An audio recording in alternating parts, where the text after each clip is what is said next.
We are often too quick to judge people based on how many friends they seem to have. It's real easy to look at the guy who surrounds himself with an entourage of people and think that there's something special. Meanwhile, you can look at the guy who's a loner, who has little to no friends, and fault him for it. Think that there's something wrong with them. He doesn't have any friends. He must be a narcissist, right? Wrong. What if I told you that oftentimes the most narcissistic people are those who need to surround themselves with a bunch of people? Meanwhile, those who choose to keep a small circle, little to no friends, are quite possibly the best people you'll ever get to know. This is important for those of you looking to find true intimacy. Let's see what psychology has to say about the 8 traits of people who choose to have little to no friends. My name is Kevin, and this is The Royal We.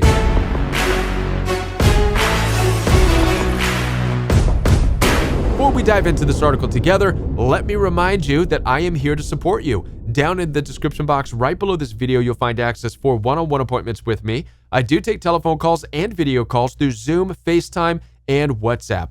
Also, the Royal We does have a private membership available for you where you can get daily live support from me and a growing community of people from all over the world. It includes a workout program. It includes weekly fellowships so we can explore what the Bible has to say about narcissistic abuse and so much more, all in the privacy of a members-only app. You can download your members app down below in the description box. That's where you're going to get access to all the help you need coming out of narcissistic abuse. Speaking of which, I recently had a client.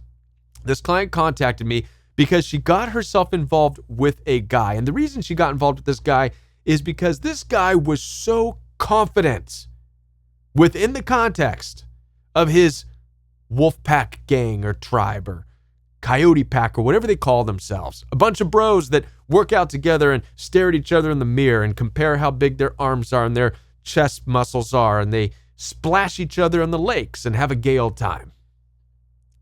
Great old time. That's what I meant to say. At any rate, she got involved with this guy intimately because she fell in love with the confidence that this guy had within his little wolfy pack. Come to find out that as they grew more intimate, because that's what she desired was an intimate relationship, something strange happened. He just became awkward when it was just them two. So awkward that he could barely make an intelligible conversation. He just became weird, full of anxiety, would sputter out weird stuff, act strange. In fact, he became narcissistically abusive and started putting her down, demeaning her, devaluing her, body shaming her. And in the coaching call, it made sense to me that he was trying to fill a void. He was outside of his element. He was only confident amongst his friends. That's where he felt confident when he was with his wolfy pack. But when it came to just a one-on-one relationship, there was too much of a void. And he had to make up for it by demeaning her and becoming abusive. And this, my friends, is why we need to talk about this. I hope that this article, if it is going to say what I think it's going to say, I hope this article changes the way we look at people based on their friendships. And we stop finding it special when somebody is surrounded by a group of people.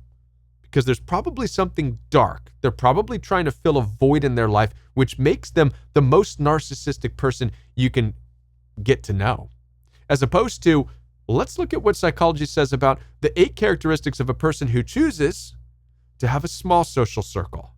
Now, this article says the 8 traits of people who have 0 close friends and are fine with it, but I think that sounds like a stretch. I don't think that there's anybody who has 0 close friends. If I could rewrite the title of this, I would at least say 8 traits of people who choose to have a small social circle, a minimum amount of friends.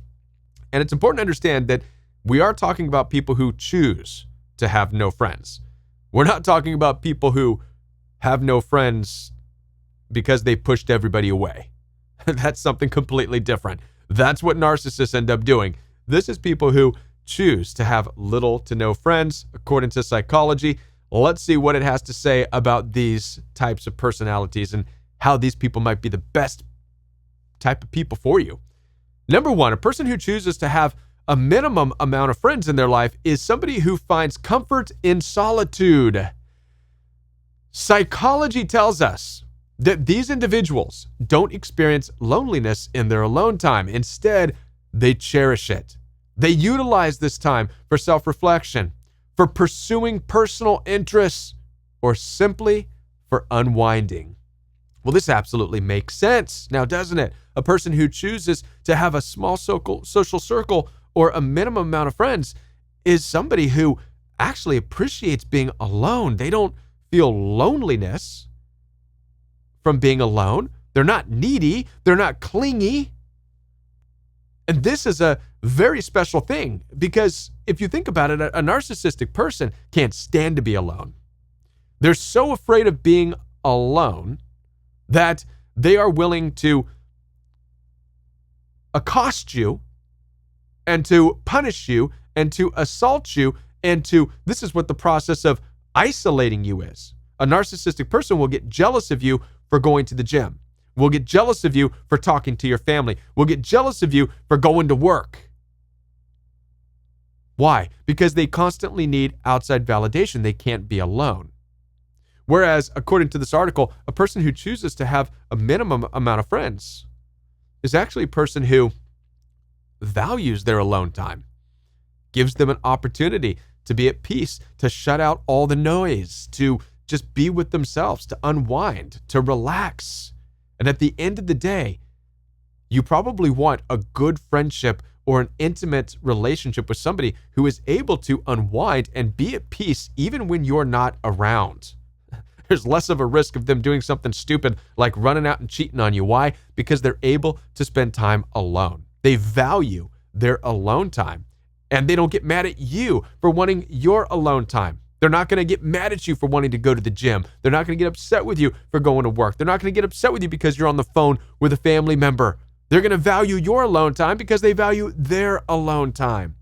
And this doesn't take away from you being together. It's the opposite. A person who values their alone time is great in one-on-one so long it's a good relationship. So this makes sense that a person who chooses not to have a whole lot of friends is able to find comfort in their own solitude. This makes sense, and this can be a powerful thing for you to consider in an intimate relationship. Number 2, a person who chooses to have a minimum amount of friends is self-sufficient. It says this: they don't rely on others for emotional support or validation, but instead they draw strength and comfort from within. Now, when I first heard self-sufficient, when I first read that, I was thinking it was going to say that they are able to pay their own bills, which is true. By the way, a person who doesn't need a whole lot of friends is probably able to pay their own bills, make their own food, not out begging for money, right? They're self-sufficient in all kinds of things because they're not depending on others to do everything for them. But this article, from a psychological perspective, goes deeper than that. It says that they're also self-sufficient when it comes to their emotions. They're not relying on others to manage their emotions for them. This is huge. Listen, this makes sense. People who need to surround themselves with a bunch of people, with a bunch of friends, with an entourage, with a gang, they're looking for validation to fill that emptiness. But they're also looking for these people to manage their emotions for them. Their inability to be alone means that they need somebody to always be the reason that they're upset, they're angry, they're hurt. Narcissistic people, because they're unable to sit alone with their emotions, they always need someone to blame. So just as much as they need validation from the outside, they also need scapegoats. They also need reasons for their emotions. They also need justifications. This is why narcissistic people are always blaming somebody on the outside. It's because of their failure to be okay with being alone. When you're alone, when you choose to have a minimum amount of friends, well, you have nobody to blame. You're able to sit and feel your own emotions and start to process and think, why am I feeling this way? Where's it coming from? It's coming from within. It's nobody else's fault. These are my emotions. I have to manage them. When you are with somebody who is able to be alone and be okay with it, you're with somebody, according to psychology, who can manage their own emotions, who will never blame you for them being upset. Wow. Imagine that. Mind blown, right?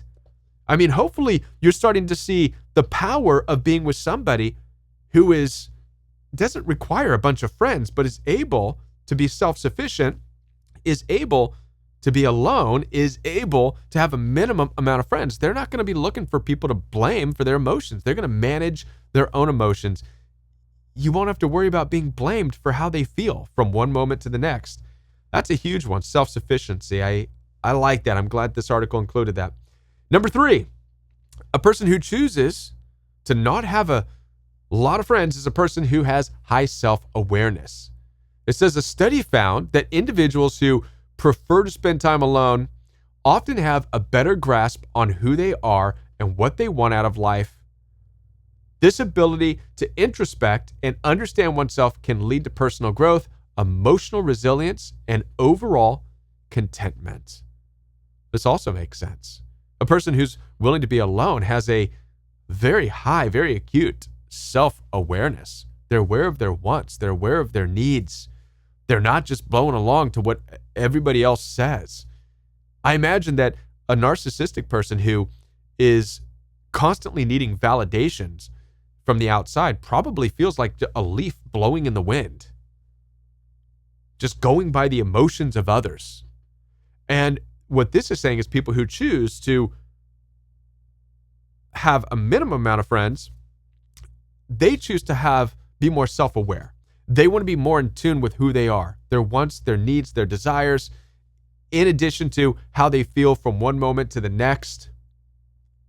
They have a clear understanding of their own emotions, their strengths, their weaknesses, and their behaviors. Wow. Again, this goes back to what we were just talking about a moment ago. A narcissistic person is not aware of their own behaviors because they're constantly reacting. They're constantly reacting because they constantly need to be around other people. A person who chooses to have a minimum amount of friends isn't reacting to anybody. They're learning to become in tune with themselves and to react to their own emotions, react within, to make changes, to process what's going on, what needs to be changed. This is huge. So high self-awareness. Narcissistic people are not self-aware. That's absolutely for sure.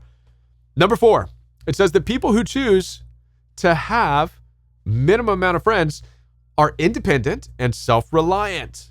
Well, this also makes sense. It says that people who are fine with having just minimum amount of friends, they don't just prefer to be alone, they thrive in it. They're comfortable taking charge of their lives, making their own decisions, and handling challenges on their own. Yes, people who don't need a whole lot of friends are highly independent. And you want somebody who is independent and self-reliant. Otherwise, it's like you're taking care of a baby, but they're not your baby. They're supposed to be a partner. If you're looking for a partner in life or a close friend, you want somebody who is independent and self-reliant and can carry their own weight. This is what being equally yoked is. If you are a strong, independent person, if you're a self-reliant person, then you need an equally strong, independent person and self-reliant person. Otherwise, the two of you don't bring anything to the table. We've got to stop this idea that you being independent and self-reliant means that you need to be with somebody who depends on you and relies on you.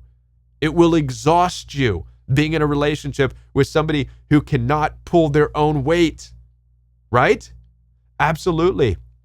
A person who has a minimum amount of friendships is somebody who has that independence and self-reliance.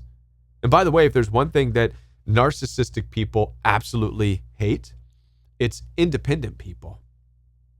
They will use you. Don't get me wrong. A narcissistic person ultimately lacks independence and self-reliance. They rely on others, again, for what? Even if they're successful in life. They could be financially successful, but they will rely on others to feel good. They'll rely on others for their emotional well-being. They'll rely on others for other things. And a narcissistic person will hate you for being independent. They'll hate you for your independent thought. They'll hate you for being able to stand on your own 2 feet. They'll hate you for the things that you like that they don't. This is because, once again, they do not have a true sense of self. And I wonder if this article is going to tap into that. Let's see where this article is going to go. Number 5, it says that a person who chooses to have little to no friends is somebody who has enhanced creativity. Somebody who has enhanced creativity. It says those who are comfortable without close friends often have this unique trait. They're highly creative. Now, engaging with others can undoubtedly stimulate this, but the quiet moments of solitude can foster deep creative thoughts.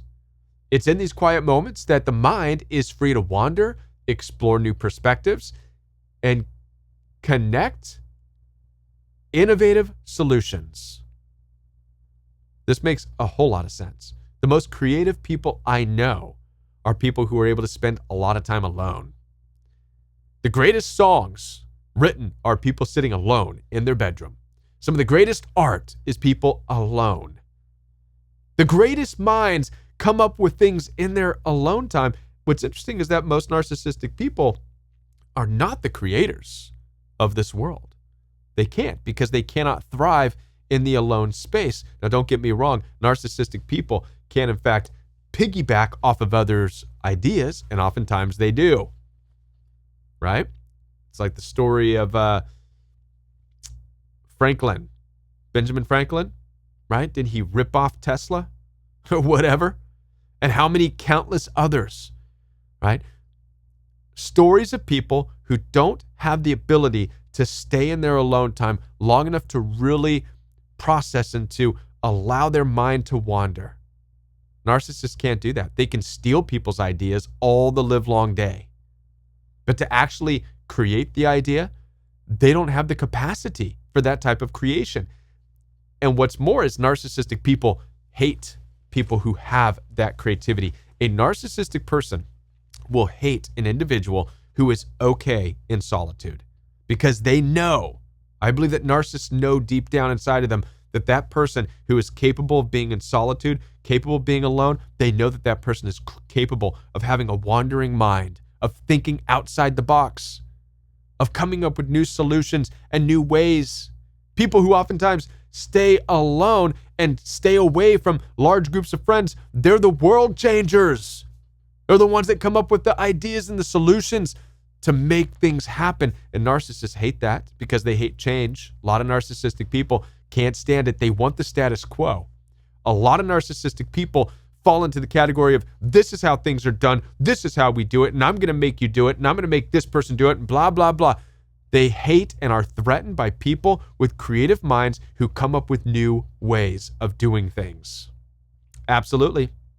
In fact, I'm willing to bet right now that many people who study psychology, go to school, get degrees, and studied the ways of coaching people and helping people through therapy and through counseling, they probably started to hate the people like me and other coaches who come up with no college psychology degree for this, but speaking from a different perspective, from understanding people and listening to the stories and helping them and getting involved intimately in their lives. They probably hate it. They're like, that's outside the box. That's not what so-and-so wrote. And we've been studying what so-and-so wrote for the past decades, and this is how people ought to be counseled.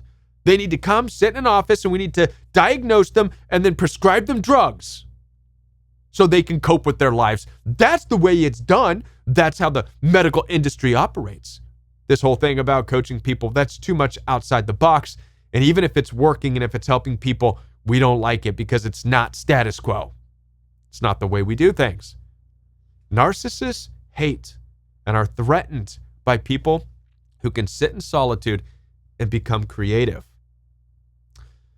This is important for you to understand it because you want somebody in your life who is okay with creativity, their own and yours. The freedom to express your creativity is best going to be done in the presence of somebody who's okay with being creative themselves, who understands what it is to think outside the box. Amen? Move on to number 6 here. Number 6 says this, that a person who chooses to have little or no friends has a deep, let me get it up here for you, has a deep appreciation for nature and quiet surroundings. this makes sense also. Absolutely. It says this: people who are comfortable with having no close friends often share this deep appreciation for nature and quiet surroundings. It's not just about escaping noise and chaos of the city. It's about connecting with the natural world on a profound level. I believe it's very difficult for a narcissistic person to really connect with nature because it's just not exciting enough. They need the constant noise and chaos of a lot of people. It really takes somebody who's able to minimize and not have a lot of friends to see the beauty in what God has done. I mean, think about this for a moment, would you? Imagine in the context of an intimate relationship, who would you rather be with? Somebody who you can sit down together with on a balcony in the morning or in the evening, have a glass of wine or have a cup of coffee, watch the sunrise, listen to the birds chirp, just be still, listen to the wind, listen to the rainfall, step outside during a thunderstorm and just be in awe over the sound of the thunder. This is what it is when you're with somebody who chooses not to have a whole lot of friends. They have a deeper appreciation for these things because they're not distracting themselves with validation and people constantly. They're able to bring in and allow nature to move them, because at the end of the day, nature is bigger. If you really think about it, the waves of the ocean, that's a bigger deal than a bunch of noisy chatter from people. It truly is. And in moments of time, to be able to experience that and appreciate it is profound. And so only people who have a minimal amount of social people in their lives are able to truly appreciate this. I remember seeing memes where it would show about 3 people around a fire on a beach. And the caption read, "This is my idea of going out and clubbing." Right? Just a few people listening to the crackling of the fire and the ocean waves. Nature, right? Just enjoying that moment as opposed to being in a club. Shoulder to shoulder with a bunch of people doing God knows what, acting like a bunch of animals on the floor. Right? Which is probably where most of the narcissists are going to be. They're probably there right now. Anyways, you want somebody who has a deep appreciation for nature and quiet surroundings. Number 7, it says that a person who chooses to have a minimum amount of friends is going to be able to embrace introspection. It says introspection can be a powerful tool for personal growth. It allows individuals to understand themselves better, to identify areas for improvement within their own lives, and make meaningful changes in their own lives. It takes somebody who has a minimum amount of friends to be able to get to that place of introspection. This is what it happens when you're in solitude. You're left with your own thoughts. You're left with your own wants, your own desires, and you're able to process these things to make improvements. Only a person who chooses not to have a whole lot of friends, therefore not having anybody else to blame for whatever's not working in their life, only this person can start to manage what they need to improve through introspection. They're able to look deep within and say, if I'm not happy, what am I not doing right now? I need to improve on that. This is a very important part of a person who you want in your life. You don't want somebody who's going to be blaming you all the time because they're not accomplishing what they want. I'm not doing this, I'm not doing that. And it's because of you. You're not supportive enough. You're not this enough. You're not doing this. You're not giving me enough money. You're not giving me enough love. You're always in my space. You're never here, blah, blah, blah. Excuse after excuse after excuse. When somebody's making you out to be the reason they're not accomplishing anything, it's because they lack the introspection to know how to make changes in their own life. And somebody who is constantly needing a lot of friends is going to lack that introspection. They're always going to be looking for somebody else to blame. A person who has little to no friends is going to have that introspection. Glad this article brings that to the forefront. Number 8 says that a person who chooses to have a minimum amount of friends is going to have acceptance of oneself. It says this: they don't feel the need to change who they are to fit into social norms or to please others. They don't crave validation from external sources because they provide it for themselves. What a powerful way to end this. Self-acceptance is key. Yes, this makes absolute sense. People with little to no friends absolutely accept themselves. It's easy to think the opposite. Oh, they don't have any friends. Well, they must not have any self-acceptance. Wrong. They accept themselves enough to know that perhaps the people in their immediate environment aren't going to be good to engage with. If you really think about it, a lot of relationships, sadly and unfortunately, are just people judging each other. You're doing what? I don't get it. I don't understand it. And if you're not careful, if you don't have the ability to step away from that, spend time alone, you'll get caught up in it. You'll get caught up in it. A lot of people have asked me, Kevin, they'll say, I want to start a channel. I want to coach people too. What do you think? What should I do? One of the first things I tell people is stop asking others. I'm not going to give you a roadmap. I didn't get a roadmap. I reached a place of introspection. I pulled it out of myself. As a matter of fact, when it comes to the Royal We, I told nobody that I was starting it. Not my family, not the mother of my kids. I did it on my own because something told me, don't tell a soul, just do it. And I'm very thankful. By the time I started telling people, I was 5 years into it, 6 years into it. Over 150,000 subscribers. It was already a train going. This train don't stop. That's when I started to tell people this is what I do, and I do it full time now. And even then, I had people like, you do what? That's I mean, some people are very supportive, like that's awesome, it's needed, but there's other people like, God, isn't that divisive? I mean, you're calling people narcissistic and blah, blah, blah. If I would have had those people in my family saying that when I started, who knows? I may have failed to launch. Because we have this tendency to allow what others say to come in. In order to have full self-acceptance, we need to be okay with being on our own and in solitude. We need to be okay not sharing everything that we do. It's from this that you have acceptance of self. By the time I started sharing with my family and friends about what I do, and I was already 5, 6, 7 years into it, by that time, even if they said, Kevin, you're doing what? Why don't you stop? I would have said no. Because by that time, I had the self-acceptance. This is who I am. This is what I do. I'm not stopping. I don't care what you have to say. Because I don't. I have self-acceptance. A lot of times people who choose to stay away and not from certain types of personalities or not have a big group of friends, they realize that I accept myself enough to know that I'm not going to submit to what they want. We live in a world that's conditioned you to serve others. Western world Christianity has done a bang-up job of teaching you to sacrifice yourself, give up on who you are, dim your light in order to share the gospel with others. We live in a society that has taught you through school to submit, to serve this and that. And now there's a place for all of that, but I'm here to tell you this. Do it out of self-acceptance. The only way you'll truly get anywhere is through self-acceptance, shutting out the voices of everybody else and doing what is inside of you, what's being stirred to do. And people who choose to have a minimum amount of people in their life, social group, are the ones who have that stirring constantly, that self-acceptance stirring. It's a fantastic thing. What a powerful way to end this. And I'm so grateful that this article was available for us to share, because I hope at the end of this, it challenges the way you view the relationships you want. Again, it's easy to look at people who are surrounded by a bunch of friends and say, ooh, I want that. That looks fun.